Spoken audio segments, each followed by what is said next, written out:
Hello students, myself Dr. Neeta Avasthi, Department of Geography,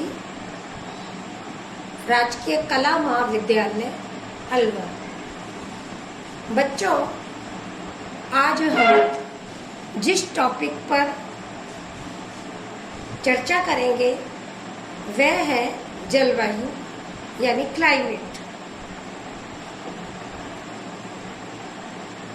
किसी भौगोलिक क्षेत्र की दैनिक वायुमंडलीय दशाओं को हम मौसम कहते हैं तथा मौसमी दशाओं के निर्माण में जो तत्व योगदान देते हैं वह मौसम के तत्व कहलाते हैं। इनमें तापमान, वायु दाब, आर्द्रता, पवन की गति, मेघावरण आदि प्रमुख हैं। इन तत्वों में प्राय परिवर्तन होता रहता है, यानी ये तत्व कभी भी एक से नहीं रहते। दूसरी ओर इसी क्षेत्र या प्रदेश की लंबी अवधि की प्रचलित मौसमी दशाओं के योग को हम जलवायु कहते हैं। यह समय अक्षांशीय स्थिति, महाद्वीपीय एवं महासागरीय सापेक्षिक स्थिति तथा उच्चावच लक्षणों से निर्धारित होती है। भारत की जलवायु पर विभिन्न कारकों का प्रभाव पड़ता है तथा देश के प्राप्त विस्तार या उच्चावच व प्रायद्वीपीय अवस्थिति के कारण जलवायु में हमें काफी विभिन्नता देखने को मिलती है। यानी हमारे भारत में जलवायु एक सी नहीं है, विभिन्न भागों में विभिन्न प्रकार की जलवायु देखने को मिलती है, क्योंकि जलवायु के ऊपर विभिन्न कारकों का प्रभाव पड़ता है। इसके उत्तर में पूर्व से पश्चिम तक विशाल हिमालय पर्वत स्थित है, जिसके मध्य एशिया से आने वाली ठंडी पवनें रुक जाती हैं तथा देश की उष्ण कटिबंधीय जलवायु का अनुभव होता है। दूसरी ओर ऊंची पर्वत श्रेणियां दक्षिण पश्चिमी मानसूनी पवनों को रोक के वर्षा करने में अनुकूलता प्रदान करती है। इस प्रकार हिमालय पर्वत तंत्र मानसूनी पवनें भारत की जलवायु एकता प्रदान करते हैं। इस विशाल एकता में अनेक विभिन्नता भी हमको देखने को मिलती है। जलवायु की विभिन्नताएं पवनें, तापमान, वर्षा, आर्द्रता एवं शुष्कता के रूप में तथा सागरीय निकटता या उसकी दूरी, सागर तल से ऊंचाई, पर्वतों से दूरी, सामान्य उच्चावच के कारण मिलती है। यानी जलवायु में विभिन्नता का मुख्य कारण यही है। ग्रीष्म काल में जम्मू कश्मीर में तापमान 22 डिग्री सेल्सियस रहता है, जबकि पश्चिमी राजस्थान में 48 डिग्री से 50 डिग्री सेल्सियस के मध्य रहता है। शीतकाल में कारगिल तथा द्रास में तापमान 0 से भी 40 डिग्री सेल्सियस नीचे चला जाता है। दूसरी ओर जब हम चेन्नई को देखेंगे तो हमें पता पड़ेगा तापमान 20 डिग्री से 22 डिग्री सेल्सियस के आसपास रहता है। वर्षा की दृष्टि से भी हमें काफ़ी विभिन्नता देखने को मिलती है। जैसलमेर में औसत वार्षिक वर्षा 12 सेंटीमीटर है, जबकि मेघालय के चेरापूंजी की औसत वार्षिक वर्षा 1142 सेंटीमीटर है। यानी आप देखिए कितना अंतर देखने को मिलता है।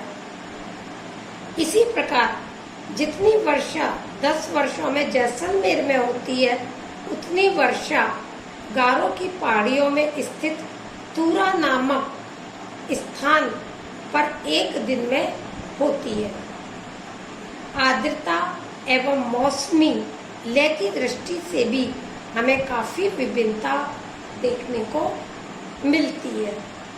आप देखिए जुलाई और अगस्त के महीनों में गंगा डेल्टा व उड़ीसा तट पर प्रति तीसरे से 5वें दिन चक्रवातीय दशाएं बनती रहती है, जिसका परिणाम क्या होता है?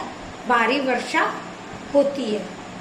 जबकि आप देखिए कोरोमंडल तट पर इन्हीं दिनों में मौसम बिल्कुल शुष्क रहता है।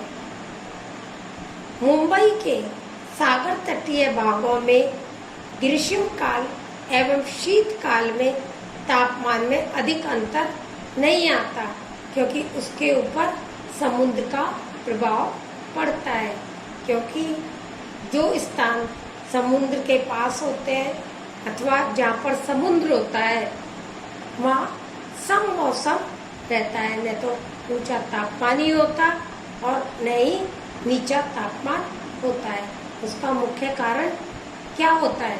उसका मुख्य कारण है पानी न तो जल्दी ठंडा होता है और न जल्दी गर्म होता है। अब आता है आपका जलवायु की ऋतु विभिन्नता।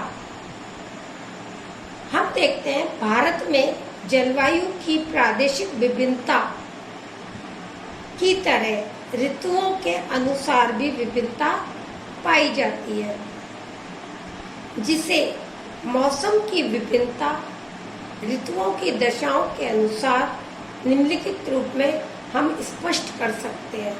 सबसे पहले आता है आपका शीतकाल में मौसमी दशाएं।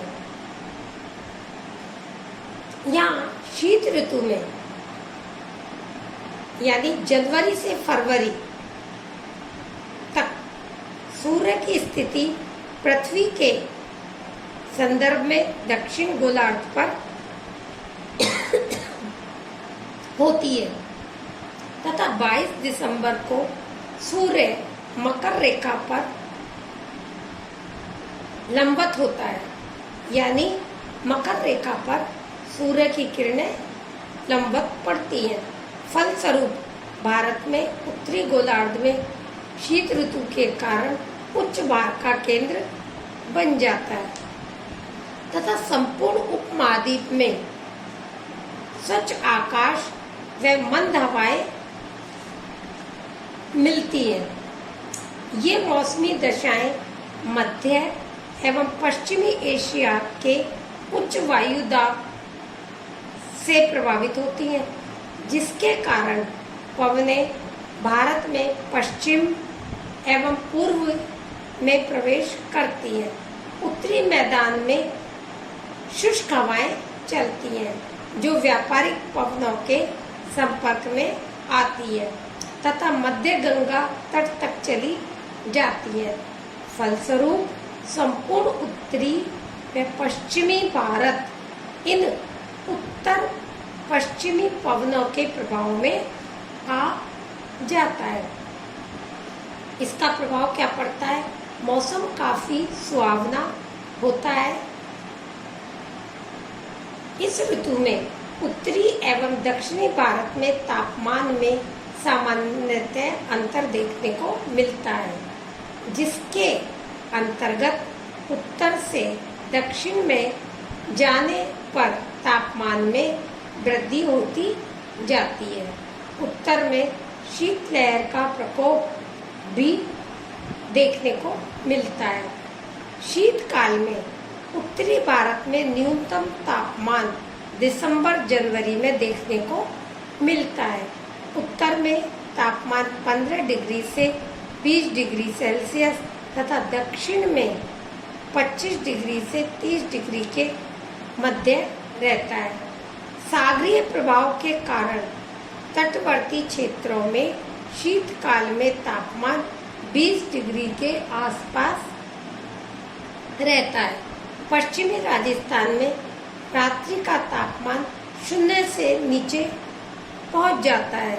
जनवरी में अंतिम सप्ताह तथा फरवरी के प्रारंभ में तुर्किस्तान एवं कैस्पियन सागर की तरफ से ठंडी पवनें उत्तरी पश्चिमी भारत में प्रवेश करती हैं, जिससे तापमान और अधिक गिर जाता है तथा कोहरा और पाला उत्पन्न हो जाता है। शीतकाल में वर्षा पश्चिमी विक्षोभों से होती है। ये विक्षोभ उत्तरी भारत में भूमध्य सागर से आते हैं। ईरान पर उष्ण व शीत वाताग्र भी बनते हैं। इनकी औसत संख्या 4 से 5 होती है। इसके प्रभाव से संपूर्ण उत्तरी भारत सर्दी की चपेट में आ जाता है, यानी संपूर्ण उत्तरी भारत में इस समय शीत ऋतु होती है और कहीं कहीं हल्की वर्षा हो जाती है। पर्वतीय क्षेत्रों में सामान्यतः हिमपात होता है। शीतकाल में मानसून पर वर्षा होती है। इस प्रकार शीतकाल में वर्षा की कमी के कारण वायु में आर्द्रता की कमी होती है। मध्यवर्ती भागों में तापमान व आर्द्रता की मात्रा अरब सागर के तटीय भागों में तो फिर 40-50% ही रहती है, जबकि थार के रेगिस्तान में 0 होती है। तो ये इस तरह हमारे भारत की शीतकाल में जलवायु की स्थिति रहती है। अब दूसरा आता है ग्रीष्म काल में मौसम की दशा है। मार्च से मध्य जून तक भारत में ग्रीष्म काल माना जाता है, जब सूर्य की स्थिति पृथ्वी के संदर्भ में उत्तरायण तथा सूर्य की 21 जून को कर्क रेखा पर लंबवत होती है, जिसके परिणाम स्वरूप धरातल पर तापमान बहुत अधिक बढ़ जाता है तथा पाकिस्तान, अफगानिस्तान, फारस एवं मध्य एशिया में उच्च तापमान तथा न्यून भार का क्षेत्र बन जाता है, क्योंकि हवाएं हल्की होकर ऊपर उठ जाती हैं तापमान को प्राप्त करके, और वो जो क्षेत्र होता है वो निम्न दाब का क्षेत्र बन जाता है। इस कारण विषुवतीय रेखा के दक्षिण से दक्षिणी पूर्वी व्यापारिक पवनें मुड़कर अरब सागर तथा बंगाल की खाड़ी में उतरती हैं, जिनकी दिशा दक्षिण पश्चिम में होती है। ये पवनें भारत के पश्चिमी तट पर मानसून के नाम से जानी जाती है।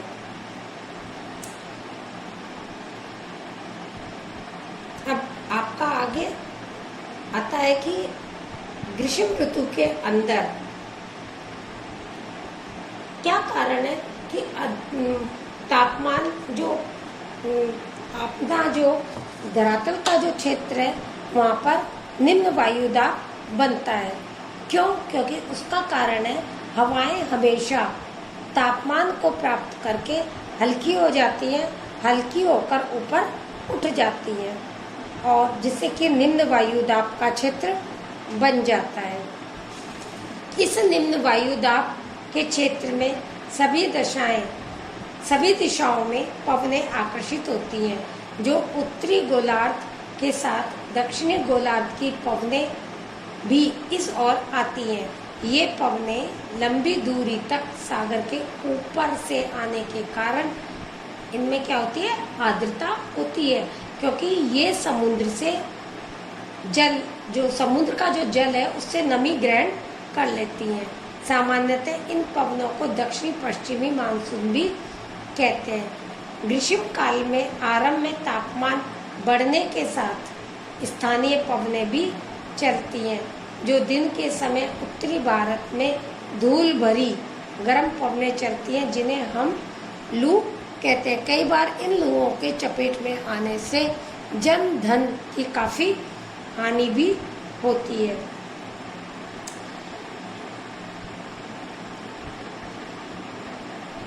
अब आता है आपका अगला, वर्षा ऋतु में मौसमी दशाएं। वर्षा ऋतु की समय की जो अवधि है, संपूर्ण देश में समरूपता नहीं मिलती। मानसून विभिन्न स्थानों पर विभिन्न तिथियों पर पहुंचता है। उत्तरी भारत में वर्षा की ऋतु जून से सितंबर के मध्य मानी जाती है। यह अवधि दक्षिण से उत्तर की ओर तथा पूरब से पश्चिम की ओर घटती जाती है। इस संपूर्ण अवधि में दक्षिणी पश्चिमी मानसून का प्रभाव रहता है। जून में सबसे गर्म महीना रहता है, यानी इस समय जून के महीने में अत्यधिक तापमान बढ़ जाता है। जुलाई अगस्त में तापमान में गिरावट आती है।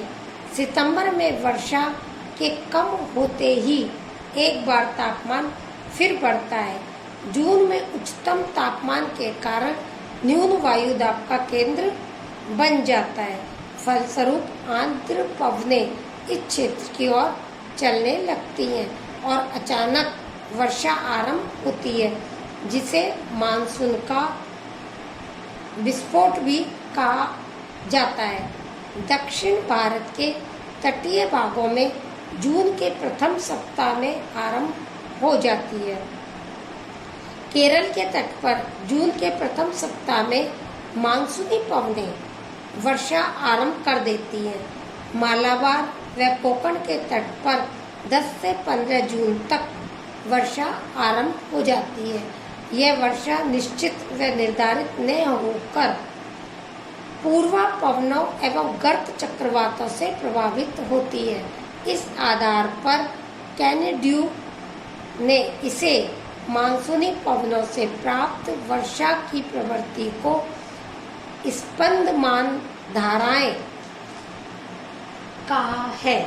यह पश्चिमी घाट पूर्व में कम प्रभावी होता है। यहाँ ढालों से उतरकर आगे चलने पर शुष्क होने के कारण वर्षा नहीं हो पाती है। फलस्वरूप पश्चिमी घाट का पूर्वी भाग वृष्टि छाया वाला क्षेत्र बन जाता है। भारत में दक्षिणी पश्चिमी मानसून 2 शाखाओं के रूप में प्रवेश करता है, जैसे नंबर 1 अरब सागर का मानसून शाखा, दूसरा बंगाल की खाड़ी का मानसून शाखा। सबसे पहले आता है आपका अरब सागर की मानसून शाखा। इस शाखा के प्रभाव के क्षेत्र पश्चिमी घाट के सहारे केरल, महाराष्ट्र, गुजरात तथा कुछ भाग मध्य प्रदेश का भी शामिल किया जाता है। यहाँ गुजरात पहुँचते पहुँचते कमजोर पड़ जाता है। इस शाखा से सर्वप्रथम त्रिवेंद्रम में वर्षा होती है, तत्पश्चात उत्तर में अग्रसर होती है तथा 10 दिन बाद मुंबई पहुंच जाती है, जहां काफी वर्षा होती है। इसी तरह दूसरी ओर आता है बंगाल की खाड़ी की मानसून शाखा। मानसून की यह शाखा मध्यवर्ती बंगाल की खाड़ी से उत्तर की ओर चलती हुई म्यांमार तट एवं दक्षिणी पूर्वी बांग्लादेश में पहुंचती है। म्यांमार तट पर स्थित अराकन की पहाड़ियों से मुड़कर एक भाग भारतीय उपमहाद्वीप में पहुंचता है। इस प्रकार ये पवनें पश्चिमी बंगाल बांग्लादेश में प्रवेश करती है। हिमालय के प्रभाव उत्तरी पश्चिमी भारत में न्यून दाब के कारण यह एक शाखा गंगा के मैदान से होती हुई पंजाब तक पहुंचती है, जबकि दूसरी शाखा ब्रह्मपुत्र की घाटी की ओर मुड़ जाती है। उत्तरी पूर्वी भारत में वर्षा करती है। इसकी पुनः शाखा मेघालय की गारो खासी की पहाड़ी में पहुंचती है। इस तरह ये आपका हुआ बंगाल की खाड़ी की मानसून की शाखा की स्थिति। अब आता है आपका भारत में वार्षिक वर्षा का वितरण। हम देखते हैं भारत में जो वर्षा का वितरण है वो भी समान नहीं है। विभिन्न भागों में विभिन्न प्रकार से वर्षा होती है। कहीं अधिक वर्षा होती है, कहीं कम होती है, कहीं होती ही नहीं है। तो इस आधार पर हम वर्षा के प्रदेशों को विभिन्न भागों में विभाजित कर सकते हैं। जैसे अधिक वर्षा वाले प्रदेश जहाँ 2 सेंटीमीटर से भी अधिक वर्षा होती है। नंबर 2, साधारण वर्षा वाले प्रदेश जहाँ 100 से 200 सेंटीमीटर वर्षा होती है। तीसरी आती है कम वर्षा वाले प्रदेश जहाँ 60 से 100 सेंटीमीटर वर्षा होती है। और चौथा आता है अप्राप्त वर्षा वाले प्रदेश, यानी जहाँ 60 सेंटीमीटर से भी कम वर्षा होती है। तो इस प्रकार हम कह सकते हैं कि भारत के अंदर जो वर्षा का वितरण है वो समान नहीं है। साथ ही साथ भारत में वर्षा को मानसून जो होता है उसको जुए का खेल भी कहा जाता है। जैसे जुआरी जुआ खेलता है तो वो जीत भी सकता है और वो हार भी सकता है। उसी तरह यदि समय पर मानसून आ जाता है तो जीत हो जाती है और समय पर मानसून नहीं आता है तो हार हो जाती है। यानी यदि मानसून समय पर नहीं आता है तो अकाल भी हो जाता है, फसलें कम पैदा होती हैं, उत्पादन गिर जाता है, किसान की स्थिति खराब हो जाती है।